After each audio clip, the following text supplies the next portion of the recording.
Well,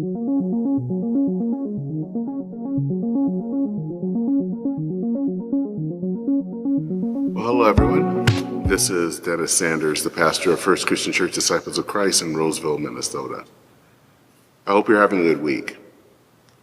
So we're continuing our Lenten theme, which is unfinished, discerning God's call in the not yet. And today I want to talk to you a little bit about death. Our text actually is focusing a little bit about death. It's from John 11, verses 1 through 45.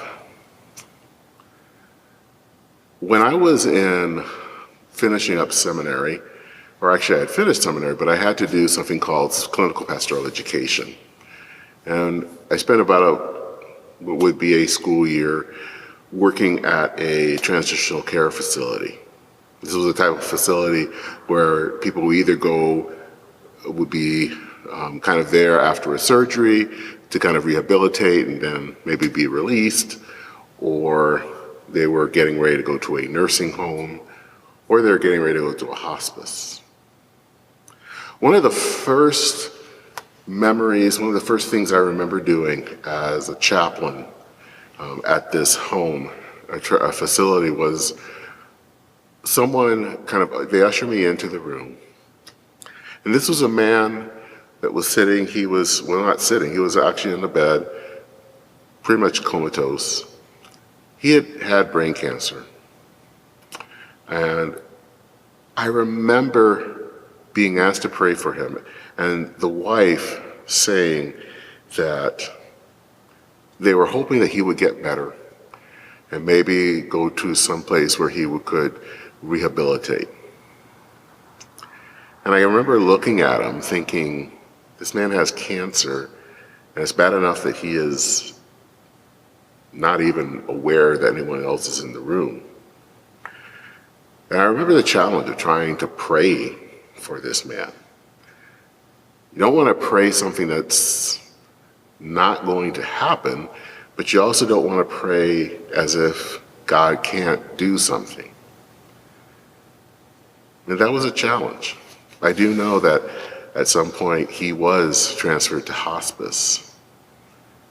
And I always think about that family having to come to the conclusion that their loved one was never going to get better, that they had to face that their loved one was going to die. It's always interesting thinking about superheroes because they're always there to try to save people. And I think one of the most interesting things is when they aren't able to do something, when they aren't able to save someone and someone dies as a result. That here's all this power, and yet they couldn't do what they feel that they were called to do. And I think about that a lot in today's text. Today's text is about the raising of Lazarus from the dead. Lazarus was a good friend of Jesus. Actually, he, along with his two sisters, Mary and Martha, were all good friends of Jesus. And the chapter opens when we find out that Lazarus is sick. But strangely, Jesus doesn't immediately go and find out how he's doing. He doesn't necessarily contact Mary and Martha. He kind of basically says something that harkens back to something that he had said earlier in John 9 with the man born blind, that what was happening so that it could show that God was working. Well, later into the chapter, we find out that Lazarus dies. Jesus finally makes his way to Bethany, the town where the three lived. And he first catches up with Martha. And Martha, you can see a twinge of resentment in her voice. She says in Scripture, in verse 21, Lord, if you had been here, my mother would have not died. But even now, I know that God will give you whatever you ask of him. She knows that God could do something through Jesus. And You can tell she was upset and wondered, why weren't you here? But still, she has hope that God can still do something through Jesus. She doesn't know what, but she believes.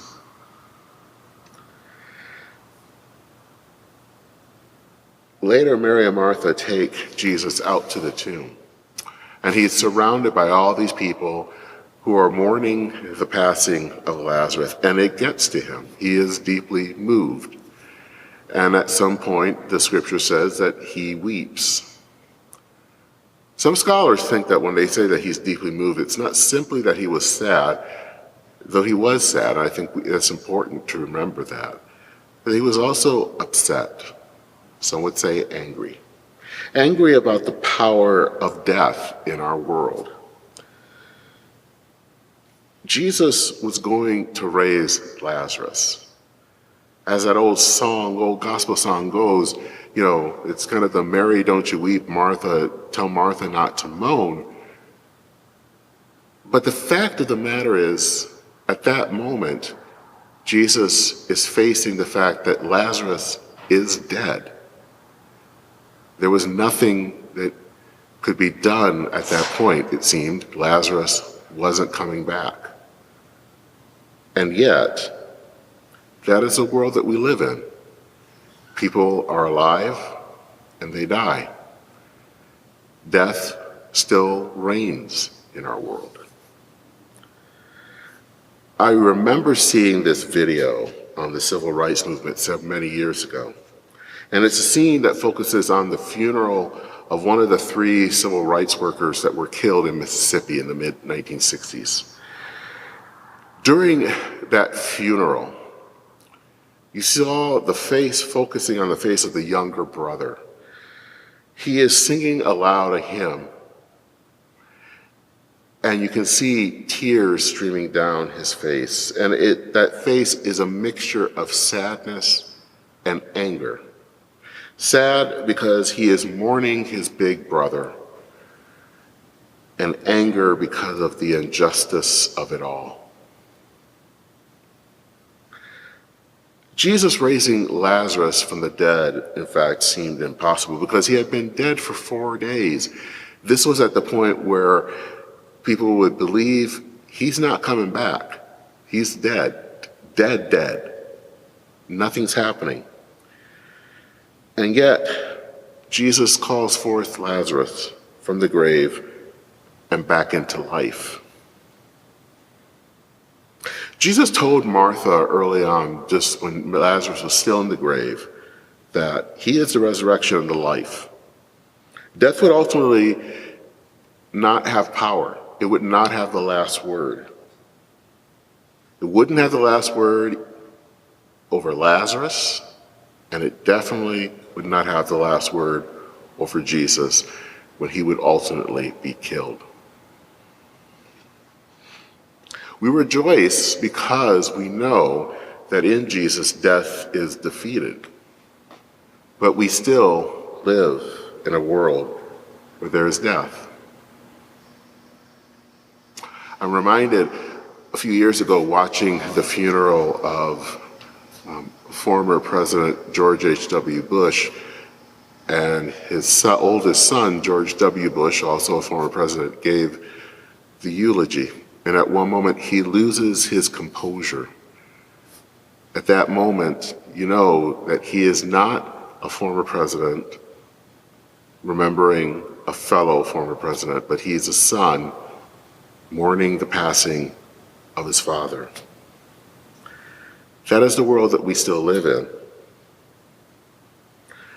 We live in a world where we mourn our friends and our family who die, especially those who die way too soon. But the thing is that we have hope.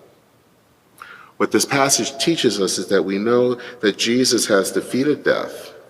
And even when we remember and we mourn our loved ones, we know one day death will die. And we know that God is always with us. Take care, dear friends. Godspeed, and I'll see you soon.